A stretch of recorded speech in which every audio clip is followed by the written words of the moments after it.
इस वक्त की सबसे बड़ी खबर पाकिस्तान से है, जहां बलोच लिबरेशन आर्मी ने अब भी पाकिस्तानी सेना और आईएसआई के 182 सैनिकों को बंधक बनाकर रखा हुआ है। बलोचिस्तान के इन विद्रोही लड़ाकों ने यह धमकी दी है कि अगर पाकिस्तान की सेना ने उन पर हमला किया तो वो इन 182 सैनिकों को गोलियों से भून देंगे। जिस ट्रेन को इन विद्रोहियों ने बंधक बनाया है उस ट्रेन का नाम है जाफर एक्सप्रेस और ये एक पैसेंजर ट्रेन है जिसकी सेवाएं पिछले अक्टूबर महीने से ही बहाल की गई थी। इस नक्शे पर अभी आप देख पाएंगे कि यह ट्रेन बलूचिस्तान की राजधानी क्वेटा से 1600 किलोमीटर की दूरी तय करके पेशावर जा रही थी। यह इस ट्रेन का रूट है जो आपकी स्क्रीन पर है। क्वेटा में पाकिस्तान की सेना और आईएसआई के जो सैनिक तैनात थे उनकी अलग अलग बटालियंस को पाकिस्तान के पंजाब प्रांत पहुंचना था और बताया जा रहा है कि 3 से 4 बोगियों में पाकिस्तानी सेना के 200 से ज्यादा जवान भी बैठे हुए थे और पूरी ट्रेन में 500 यात्री सवार थे, जिनमें से 200 पाकिस्तानी सेना के सैनिक थे। बलोच लिबरेशन आर्मी के 400 से 500 विद्रोही लड़ाकों ने इस ट्रेन को हाईजैक करने के लिए उस पर हमला किया और यह हमला बलोचिस्तान के ही बोलान इलाके में किया गया। यह इलाका बहुत पथरीला इलाका माना जाता है और यहां पर कुल मिलाकर 17 सुरंगें हैं, जिनके कारण ट्रेन की स्पीड बहुत कम हो जाती है और बलूचिस्तान के विद्रोही लड़ाकों ने इसी बात का पूरा फायदा उठाया। उन्होंने बोलान इलाके के पास पहले एक सुरंग में धमाका किया और इसके बाद ट्रेन पर गोलीबारी शुरू कर दी। इस गोलीबारी में पाकिस्तान की सेना के 20 जवान मारे गए और बाद में विद्रोही लड़ाकों ने पूरी ट्रेन को ही अपने कब्जे में ले लिया।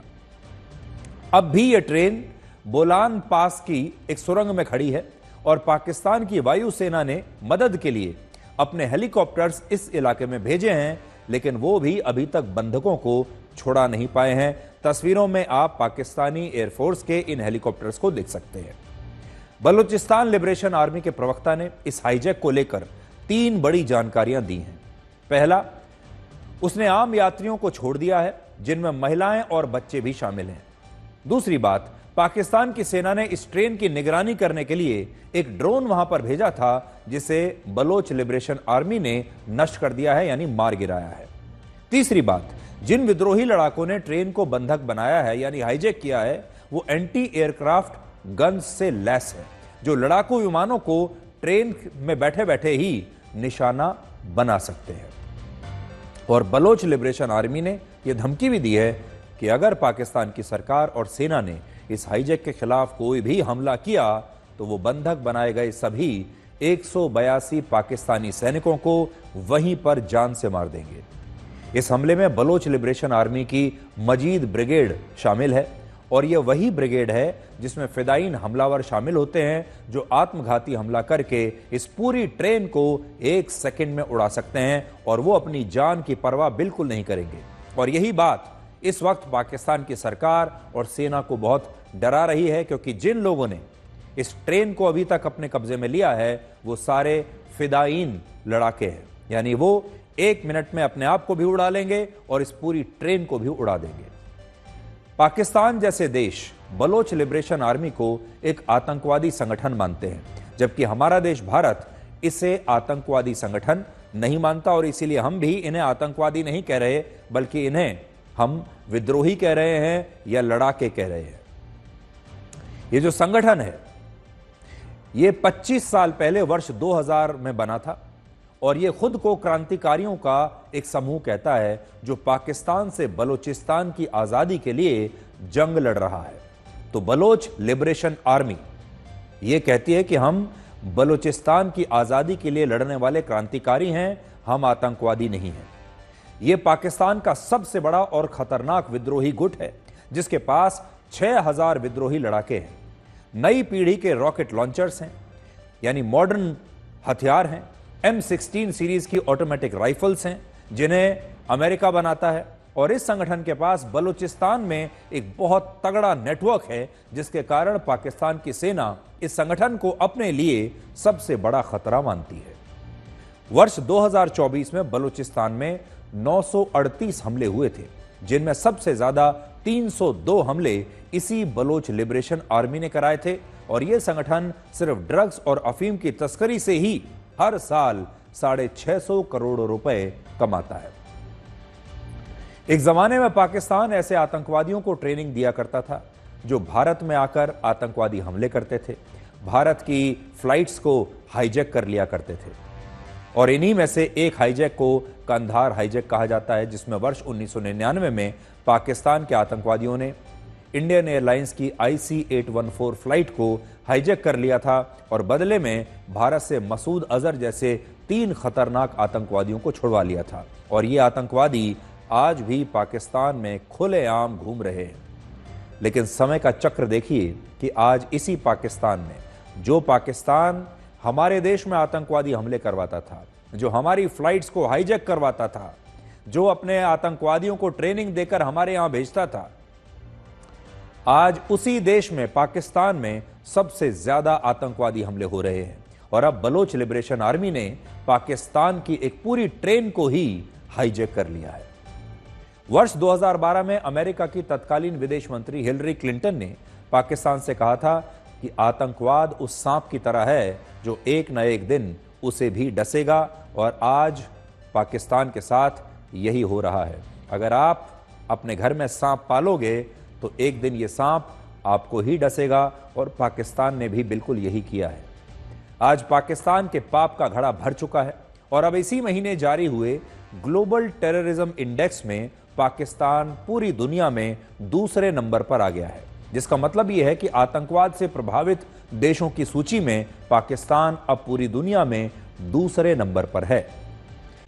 आतंकवाद से पाकिस्तान का पुराना रिश्ता रहा है। अब आप ये देखिए कि बलूचिस्तान आखिर पाकिस्तान से आजादी क्यों मांग रहा है। आप में से बहुत सारे लोगों को बलूचिस्तान के बारे में नहीं पता होगा। बलूचिस्तान और पाकिस्तान के बीच ये जो समस्या चल रही है ये क्यों है, ये भी आपको नहीं पता होगा, तो इसके बारे में भी थोड़ा सा जान लीजिए।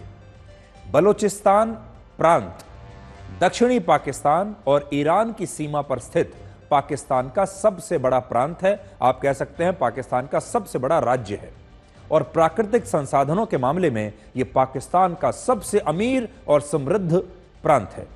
यहां पर तांबा है, गैस है, कोयले के बड़े बड़े भंडार हैं। लेकिन सोचिए, प्राकृतिक रूप से इतना धनी और संपन्न होने के बावजूद पाकिस्तान में सबसे ज्यादा गरीबी भी इसी प्रांत में है, और इस गरीबी का कारण है खुद पाकिस्तान। इस प्रांत में पाकिस्तान ने विकास होने ही नहीं दिया। आज से 1400 वर्ष पहले यह इलाका मकरान नाम से लोकप्रिय था, और इस इलाके पर सिंध के राय राजवंश का नियंत्रण था।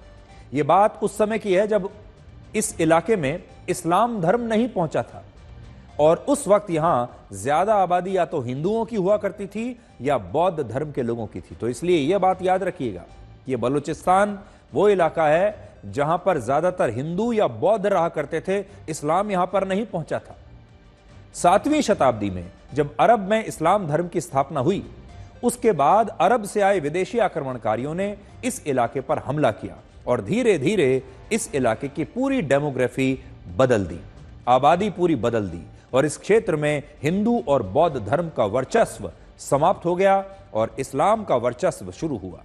वर्ष 1783 में जब भारत पर ब्रिटिश सरकार का कब्जा पूरा हो चुका था, उस समय बलूचिस्तान रियासत ने यहां के ग्वादर बंदरगाह को ओमान के सुल्तान को बेच दिया। उस समय बलूचिस्तान की इस रियासत को कलात खानत कहा जाता था, और आजादी से पहले अंग्रेजों के शासनकाल में भारत ने जो 565 रियासतें थीं, ये भी उन्हीं में से एक थी। इसलिए आगे बढ़ने से पहले यह भी जान लीजिए, भारत की 565 रियासतों में से एक ये भी थी। हालांकि इस रियासत ने भारत की आजादी के आंदोलन में कोई हिस्सा नहीं लिया, और यह रियासत हमेशा से ही खुद को आजाद मानती थी, स्वतंत्र मानती थी। फिर वर्ष 1947 में जब भारत और पाकिस्तान का बंटवारा हुआ, तब इन सभी रियासतों को 2 विकल्प दिए गए। पहला, भारत में विलय कर लीजिए, भारत में शामिल हो जाइए, या पाकिस्तान में से, भारत या पाकिस्तान में से किसी को चुन लीजिए, एक को, एक देश में अपनी रियासत का विलय कर लीजिए। और दूसरा विकल्प था, अगर कोई रियासत इन दोनों देशों में अपना विलय नहीं चाहती तो वो स्वतंत्र यानी आजाद रह सकती है। उस समय कश्मीर की तरह बलूचिस्तान की रियासत ने भी यही तय किया कि वो न भारत में मिलेगी न पाकिस्तान में, और वो आजाद रहेगी। हालांकि बलूचिस्तान के शासक पर पाकिस्तान का बहुत दबाव था कि वो पाकिस्तान में अपना विलय कर लें, जबकि कुछ ऐतिहासिक दस्तावेजों में यह भी लिखा है कि उस समय की बलूचिस्तान रियासत भारत में अपना विलय करने की इच्छुक थी। लेकिन 27 मार्च 1948 को पंडित जवाहरलाल नेहरू के करीबी वीपी मेनन ने ऑल इंडिया रेडियो पर देश को यह जानकारी दी कि बलूचिस्तान के शासक ने भारत में अपनी रियासत के विलय का प्रस्ताव भेजा है, लेकिन भारत इस प्रस्ताव को अस्वीकार करता है और भारत का बलूचिस्तान से कोई लेना देना नहीं है। तो सोचिए, बलूचिस्तान कह रहा है कि हम भारत में विलय चाहते हैं, भारत कह रहा है कि हम ये विलय नहीं चाहते। इस बात से तब देश के पहले गृह मंत्री सरदार वल्लभ भाई पटेल इतना नाराज हुए कि उन्होंने तुरंत एक स्पष्टीकरण जारी करते हुए कहा कि भारत को ऐसा कोई प्रस्ताव मिला ही नहीं है। लेकिन बहुत सारे इतिहासकार मानते हैं कि उस समय बलूचिस्तान के शासक अपनी रियासत को भारत में मिलाने के लिए काफी इच्छुक थे, लेकिन पंडित नेहरू ने इस रियासत के महत्व को समझा ही नहीं और इसे भारत में विलय नहीं किया। जबकि मोहम्मद अली जिन्ना को जैसे ही इसकी खबर लगी तो उन्होंने ऑल इंडिया रेडियो के इस कार्यक्रम के 2 दिन के बाद ही 29 मार्च 1948 को पाकिस्तान की सेना के माध्यम से बलूचिस्तान पर हमला करवा दिया और बलूचिस्तान को पाकिस्तान में मिला लिया। और उसी दिन से बलूचिस्तान के लोग ये कहते हैं कि यह विलय उनकी मर्जी के खिलाफ हुआ था और अब उन्हें पाकिस्तान से आजादी चाहिए। यहां एक और दिलचस्प जानकारी आपके लिए यह भी है कि वर्ष 1946 में बलूचिस्तान की रियासत ने ब्रिटिश सरकार के खिलाफ अदालत में एक केस लड़ा था और यह मांग की थी कि आजादी के बाद उनकी रियासत को हमेशा की तरह आजाद रखा जाए। इस रियासत की तरफ से यह केस आप जानते हैं किसने लड़ा था? यह केस लड़ा था मोहम्मद अली जिन्ना ने। वो उस जमाने के बड़े और मशहूर वकील हुआ करते थे। जिन्ना ने यह केस लड़ा और इसके बदले में उन्होंने बलूचिस्तान से बहुत मोटी फीस ली थी। लेकिन हैरानी की बात है कि फिर उसी मोहम्मद अली जिन्ना ने पाकिस्तान के निर्माण के 1 साल के बाद ही बलूचिस्तान पर हमला करके उसे पाकिस्तान में जबरदस्ती मिला लिया और पाकिस्तान और बलूचिस्तान के बीच यह झगड़ा आज तक चल रहा है। बलूचिस्तान के लोग पाकिस्तान से इसलिए भी नफरत करते हैं क्योंकि पाकिस्तान ने बलूचिस्तान का सिर्फ और सिर्फ शोषण किया है। पाकिस्तान के कुल क्षेत्रफल में बलूचिस्तान की हिस्सेदारी 44% है। यह भी आप याद रखिएगा। लगभग आधा पाकिस्तान जो है वो बलूचिस्तान क्षेत्र में है। लेकिन पाकिस्तान की संसद में बलूचिस्तान की हिस्सेदारी सिर्फ 6% है। सोचिए, क्षेत्रफल में 44%, लेकिन पाकिस्तान की संसद में हिस्सेदारी सिर्फ 6%। पाकिस्तान बलूचिस्तान के तांबे, गैस और कोयले से हजारों करोड़ रुपए कमाता है, लेकिन बलूचिस्तान के लोग आज भी गरीब हैं। आज भी खाने के लिए उनके पास अनाज नहीं है और आज भी वो लोग भूखमरी से, गरीबी से संघर्ष कर रहे हैं। वहां के हालात बहुत खराब हैं। बलूचिस्तान की 70% आबादी गरीबी रेखा से नीचे है और यह दुनिया के उन चुनिंदा इलाकों में आता है जहां सबसे ज्यादा गरीबी और लाचारी है। और इस अनदेखी के कारण ही बलूचिस्तान पाकिस्तान के इतना खिलाफ है और लगातार वर्षों से, दशकों से वो पाकिस्तान से आजादी मांग रहा है। अमेरिका के एक थिंक टैंक ने अपनी रिपोर्ट में बताया कि आने वाले वर्षों में पाकिस्तान का बंटवारा भी हो सकता है और पाकिस्तान सिर्फ पंजाब प्रांत तक ही सिमट सकता है। असल में पाकिस्तान में इस समय 6 प्रांत हैं। 6 हिस्सों में पाकिस्तान बटा हुआ है, जिनमें 4 प्रांत हैं। तो यह भी आप समझिए कि पाकिस्तान 6 हिस्सों में बटा है और वहां पर 4 प्रांत हैं। पहला है प्रांत पंजाब, दूसरा है सिंध, तीसरा है खैबर पख्तूनख्वा और चौथा है बलूचिस्तान। ये 4 प्रांत है और पाकिस्तान की आधी से ज्यादा आबादी यानी 53% लोग अकेले पंजाब प्रांत में रहते हैं और यह उनका सबसे संपन्न प्रांत माना जाता है। और पाकिस्तान की राजनीति में और पाकिस्तान की सेना में भी पंजाब प्रांत के लोगों का सबसे ज्यादा वर्चस्व है, सबसे ज्यादा प्रभाव है। जबकि सिंध में पाकिस्तान के 23%, खैबर पख्तूनख्वा में 17% और बलूचिस्तान में पाकिस्तान के सिर्फ 6% आबादी रहती है। अब पाकिस्तान का जो खैबर पख्तूनख्वा प्रांत है, वहां पश्तून समुदाय के लोग ज्यादा रहते हैं, जो खुद को अफगानिस्तान का हिस्सा मानते हैं, और हो सकता है कि पाकिस्तान का यह प्रांत एक दिन अफगानिस्तान में ही मिल जाए, क्योंकि वो अपने आप को अफगान मानते हैं। और एक आतंकवादी संगठन है जिसका नाम है तहरीक-ए-तालिबान पाकिस्तान। यह लगातार पाकिस्तान की सेना पर हमले करता रहता है।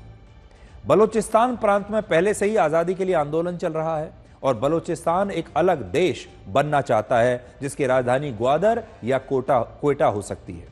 और सिंध पाकिस्तान का वो प्रांत है जहां सबसे ज्यादा अल्पसंख्यक रहते हैं, और सिंध को सिंधु नाम का देश बनाने की मांग भी चलती रहती है। इसलिए पाकिस्तान का यह प्रांत भी हो सकता है एक दिन पाकिस्तान से अलग हो जाए। और जो पाकिस्तान ऑक्यूपाइड कश्मीर है, वो तो आप जानते ही हैं कि चोरी से ली गई जमीन है, जो पाकिस्तान ने भारत से चुरा ली, और एक ना एक दिन पाकिस्तान ऑक्यूपाइड कश्मीर भी भारत में मिल सकता है। और पिछले हफ्ते ही भारत के विदेश मंत्री एस जयशंकर ने कहा था कि पीओके के भारत में मिलते ही कश्मीर समस्या का अंत हमेशा के लिए हो जाएगा, और हमेशा के लिए कश्मीर में शांति स्थापित हो जाएगी। On Kashmir, actually we have done, I think, a good job solving most of it.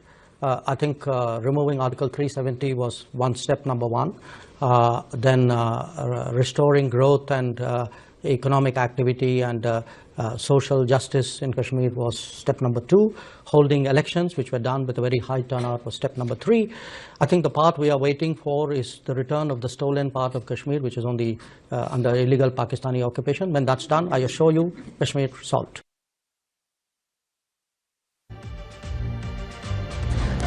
तो आज हमने आपको ये तो बता ही दिया कि पाकिस्तान में जिस ट्रेन को हाईजैक किया गया है, ये कितनी बड़ी खबर है। उस ट्रेन में अब भी लगभग 182 के आसपास पाकिस्तानी सेना के जवान मौजूद हैं। और हमने आपको ये भी बताया कि बलूचिस्तान की समस्या कितनी बड़ी है पाकिस्तान में, और पाकिस्तान के कई प्रांत ऐसे हैं जो आज भी पाकिस्तान से अलग होना चाहते हैं।